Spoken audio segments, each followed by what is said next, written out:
She just wanted to stay in the background, that was all. But when Chef Martha Coleman singled her out in front of everyone, mockingly handing her an apron, Emma Hayes felt all eyes turned toward her.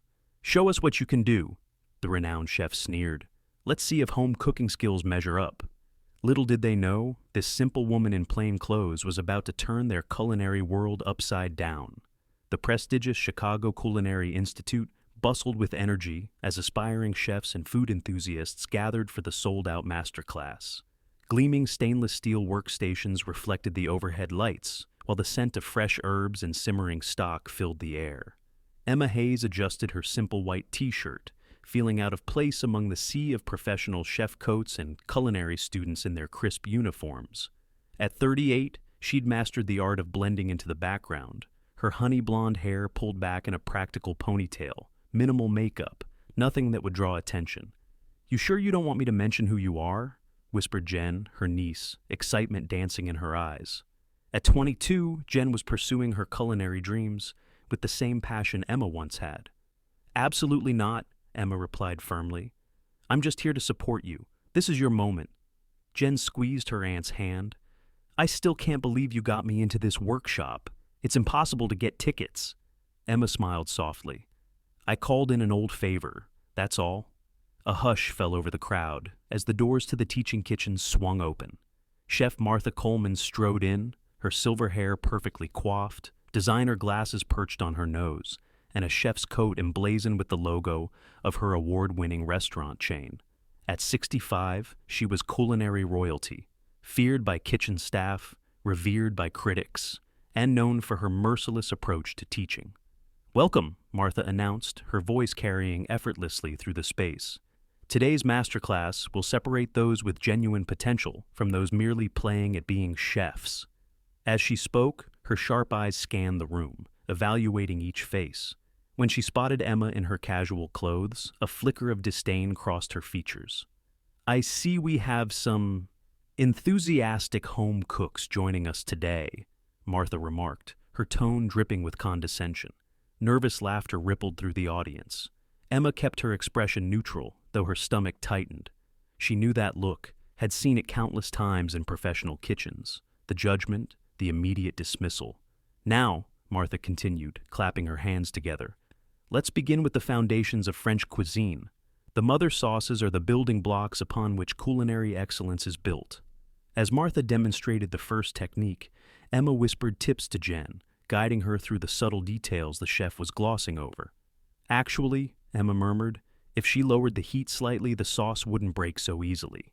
Unfortunately, her whisper wasn't quite quiet enough. Martha's head snapped up, her piercing gaze locking onto Emma like a heat-seeking missile. "Do we have an expert in our midst?" Martha's voice cut through the room like a freshly sharpened knife.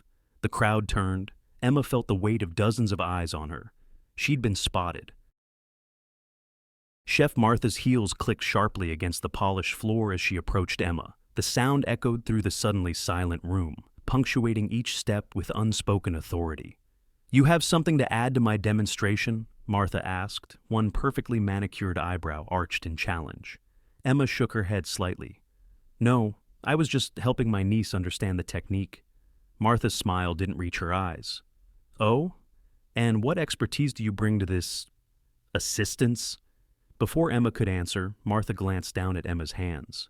Despite years away from professional kitchens, they still bore the telltale signs: slight burns, calluses, the nearly imperceptible nick scars that were the badges of a life spent with knives and heat. "Those are cook's hands," Martha observed, her voice sharper now. "Not just a hobbyist, are you?" Emma kept her expression neutral. "I've worked in kitchens before." A ripple of murmurs spread through the audience. Martha's smile tightened as she surveyed Emma's simple white t-shirt and jeans, a stark contrast to her own impeccable appearance. "Well then," Martha's voice carried across the room, "perhaps you'd like to come up here and demonstrate for us." Emma felt her niece tense beside her. "Aunt Em, you don't have to. I'm really just here to observe," Emma replied calmly, though her heart hammered against her ribs. Martha's laugh was brittle. "Isn't that convenient? Happy to critique but unwilling to perform?" The challenge hung in the air, Some students shifted uncomfortably, while others watched with the thinly veiled delight of witnessing potential drama. Emma recognized the trap. She'd seen Martha do this before on her cooking show, publicly humiliating amateur chefs who dared to question her methods. "I insist," Martha said, no longer smiling. She gestured to an empty workstation. "Show us what you know." A young assistant, catching Martha's signal, hurried forward with a spare apron. Emma remained seated, the weight of the moment pressing down on her. 10 years she'd been away from this world. 10 years building a quiet life where nobody scrutinized her every move, where food was about joy rather than judgment. "Come now," Martha said, her voice honey-sweet with mock encouragement. Surely someone confident enough to correct my technique isn't afraid of a little demonstration. Emma felt the trap closing around her. Refuse, and she'd be labeled a coward. Accept, and she risked everything she'd built since leaving the spotlight. "It's just a simple bechamel," Martha added, the challenge unmistakable. "Surely a kitchen veteran can manage that?" The assistant placed the apron on the table in front of Emma. The white fabric seemed to glow under the bright lights of the teaching kitchen. "That's fine," Emma finally said, her voice quiet but steady. "I'd be happy to demonstrate." As she stood, she heard whispers around her. Did she just volunteer to go against Chef Coleman? Does she know who she's dealing with? This is going to be brutal. Emma tied the apron around her waist, muscle memory taking over as she formed the perfect bow at her back. She followed Martha to the front, aware of every eye tracking her movement. "Your name?" Martha asked, loud enough for everyone to hear. "Emma Hayes." Martha gestured expansively to the workstation. "Well, Emma Hayes, show us how you would approach a proper bechamel. And perhaps," she added with a tight smile, "explain to everyone how your method improves upon the technique I've been perfecting for 40 years. The challenge was clear. This wasn't just about making a sauce. This was Martha publicly putting Emma in her place, establishing dominance in front of an audience who had paid handsomely to learn from a culinary legend, not an unknown woman in everyday clothes. Emma took a deep breath and stepped up to the stove. Standing at the gleaming professional workstation, Emma felt a rush of conflicting emotions. Her fingers hovered over the ingredients: butter, flour, milk, salt, nutmeg, arranged in perfect mise en place, so familiar, yet now framed by the weight of public scrutiny. Behind her, she could sense Martha's triumphant anticipation. The renowned chef expected fumbling, hesitation, proof of an amateur overstepping. The audience waited with bated breath for the spectacle. "Whenever you're ready," Martha prompted, her voice carrying an edge sharp enough to fillet a fish. "Unless you'd prefer to return to your seat?" Emma gazed down at the stainless steel surface, catching her own reflection. The woman staring back was no longer the confident executive chef who had once commanded kitchens across 3 continents. Yet neither was she the failure Martha was attempting to expose. A memory surfaced, the last competition she'd entered before walking away from it all. The pressure, the cameras, the judges' exacting standards. She'd won that day, her 10th major championship, before disappearing from the culinary spotlight completely. "The clock is ticking, Ms. Hayes," Martha announced, gesturing to the digital timer now displayed on the overhead screen. "Professional kitchens wait for no one." Emma's hands finally moved, reaching for the butter with practiced precision. As her fingers wrapped around the cold block, something awakened within her. Muscle memory, yes, but something deeper. The joy that had first drawn her to cooking, before accolades and expectations complicated everything. She placed a heavy-bottomed saucepan on the induction cooktop, adjusting the heat with instinctive accuracy. The butter began melting, releasing its nutty aroma into the air. "You'll want to watch the temperature," Martha commented loudly to the audience. "Too hot and the butter burns, too cool and the roux won't develop properly." Emma didn't respond. She didn't need to. The melting butter hit exactly the right temperature, not sizzling wildly, not sluggishly pooling. Perfect. As she added the flour, her movements became fluid, confident. The wooden spoon moved in rhythmic circles, transforming the mixture into a smooth paste that released the distinct aroma of cooked flour without a hint of burning. From the corner of her eye, Emma noticed a slight shift in Martha's posture. The older chef had expected mistakes by now, not the precise, assured movements of a professional. Emma reached for the warm milk, and in that moment, made her decision. She could follow Martha's standard recipe, producing a technically correct but uninspired sauce, or she could show what she was truly capable of. Taking a deep breath, Emma chose authenticity over anonymity. If she was going to do this, she would do it her way. Actually, she said, her voice clear and steady as she began slowly incorporating the milk, I prefer to infuse the dairy first. And with that simple statement, Emma Hayes stepped back into the light. The room fell silent as Emma added bay leaf and a sprig of thyme to the warming milk, along with the traditional onions studded with cloves. These classic French techniques were often skipped in demonstrations, considered too time-consuming for modern kitchens. You're taking quite the detour for a simple bechamel, Martha remarked, crossing her arms. Perhaps trying to distract from the fundamentals? Emma smiled softly. The fundamentals are precisely why I'm doing this. Flavor foundations matter. She removed the infused milk from the heat, straining it with practiced efficiency. Her movements were economical, precise, nothing wasted, nothing showy. Just pure technique refined through thousands of repetitions. A young culinary student in the front row whispered to her neighbor, I've never seen milk strained like that before.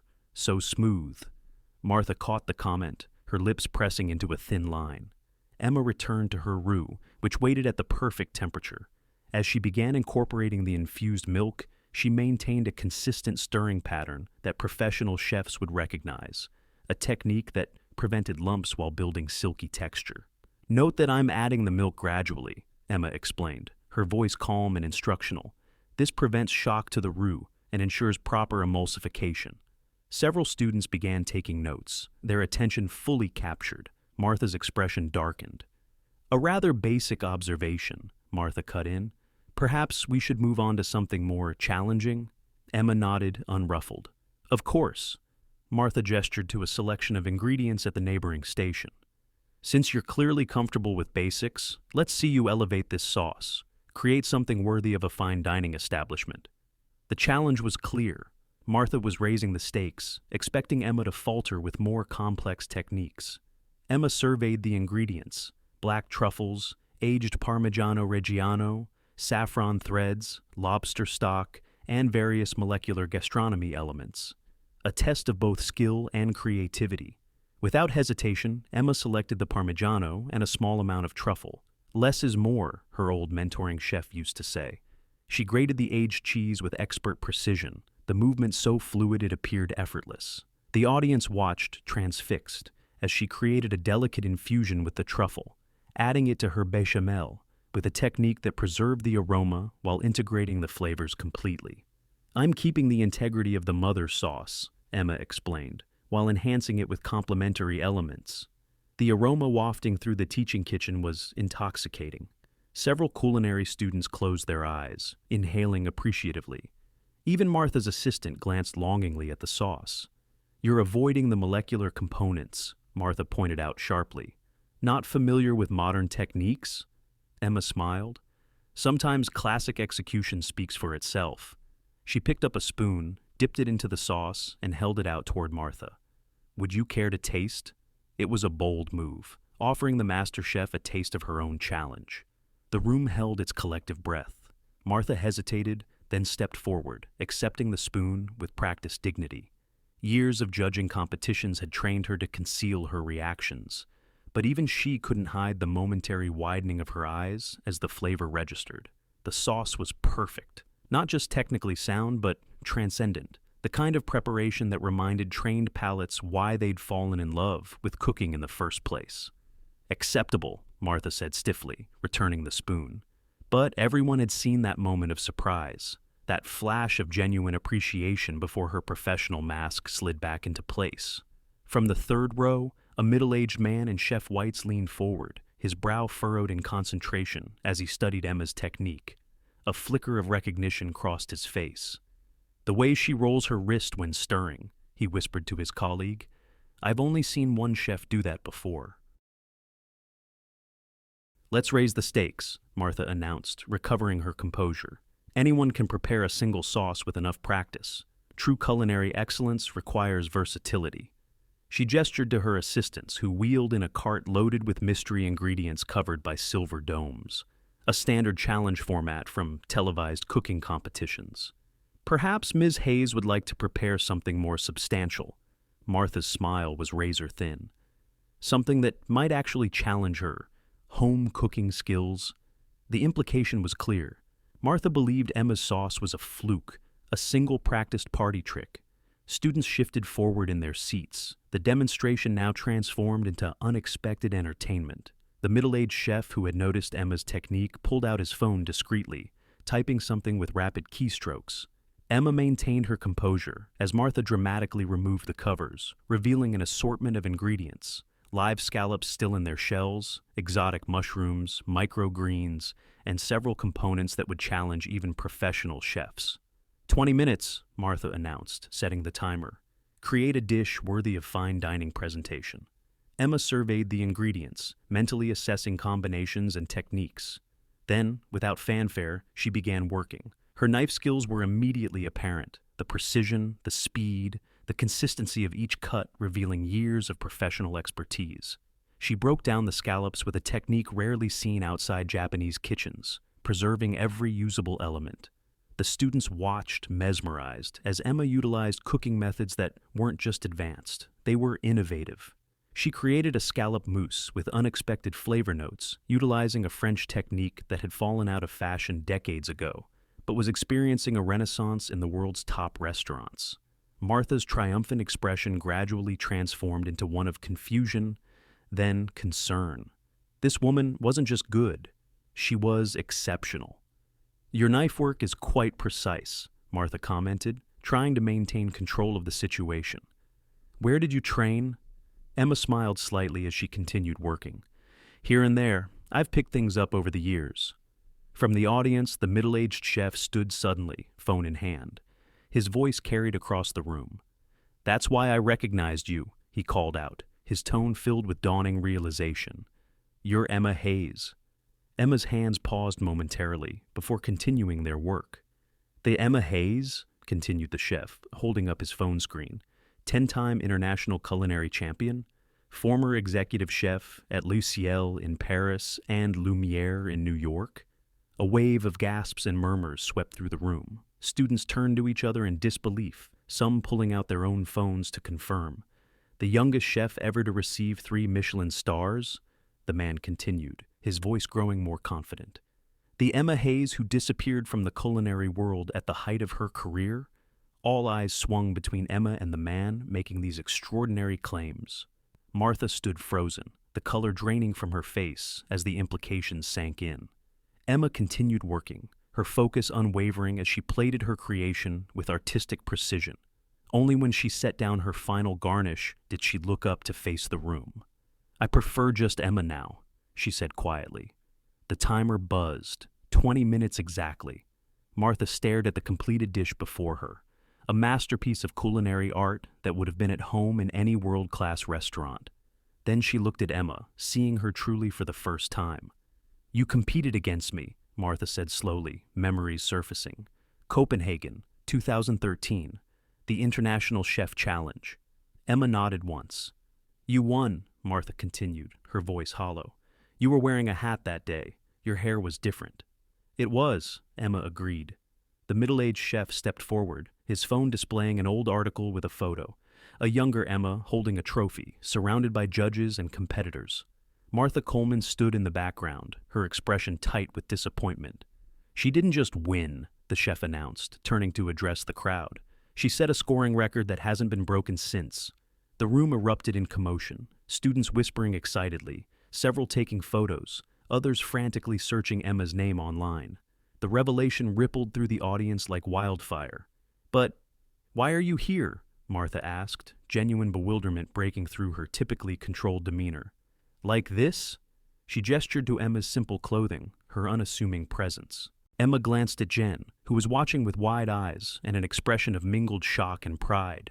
I came to support my niece, Emma said simply. I didn't come to teach or compete. I came because someone I love wanted to learn. The honesty in her voice silenced the room once more. Even Martha seemed at a loss for words. The culinary world has been searching for you for years, someone called from the back. Emma nodded, her expression thoughtful. I know, but I found what I was searching for instead. The atmosphere in the teaching kitchen had transformed completely. Students who had barely noticed Emma earlier now gazed at her with undisguised awe. Some approached tentatively, phones in hand, hoping for a photo or autograph. Martha Coleman stood by the demonstration table, her rigid posture betraying the internal struggle between professional pride and genuine respect. Finally, after a moment that seemed to stretch endlessly, she extended her hand to Emma. "Your technique is impeccable," Martha admitted, each word clearly costing her significant effort. "The industry has missed your influence." Emma accepted the handshake with grace. "Thank you, Chef Coleman." One brave culinary student raised her hand. "Ms. Hayes, why did you leave? You were at the top of your game." The room grew quiet again, everyone leaning forward slightly, eager for the answer to the mystery that had puzzled the culinary world for years. Emma considered the question, her expression thoughtful. "I loved cooking," she said finally, "but I lost touch with why I started cooking in the first place. The competitions, the critics, the constant pressure to innovate. I found myself creating food to impress others rather than food that brought genuine joy." She gestured toward her completed dish, still sitting on the demonstration table. "This is beautiful, technically perfect even. But the best meal I've made recently was a simple Sunday dinner with my family. No cameras, no critics, just food made with love for people I care about." Her words resonated through the room, touching something universal among the aspiring chefs. Even Martha seemed affected, her usual stern expression softening almost imperceptibly. "Would you consider teaching occasionally?" Martha asked, surprising everyone, herself included, judging by her expression. "These students could learn a great deal from you." Emma looked around at the eager faces, then at her niece Jen, who nodded encouragingly. "Perhaps," Emma said with a small smile, "on my terms this time." As the masterclass concluded, Emma Hayes slipped off her borrowed apron, once again becoming the unassuming woman who had walked in hours earlier. But something had changed. She carried herself with the quiet confidence of someone who had reclaimed a part of herself she'd set aside. True talent doesn't fade. It doesn't need constant validation or recognition to exist. Sometimes, the most extraordinary people are those living ordinary lives, finding joy in simplicity, until the moment they're called to shine. If this story touched you, don't forget to like and subscribe for more tales of hidden talents and unexpected revelations. Where are you watching from today? Let us know in the comments below. Our community spans across America, sharing stories that remind us never to judge a book by its cover. Remember, extraordinary talent may be right beside you, in the most unassuming package.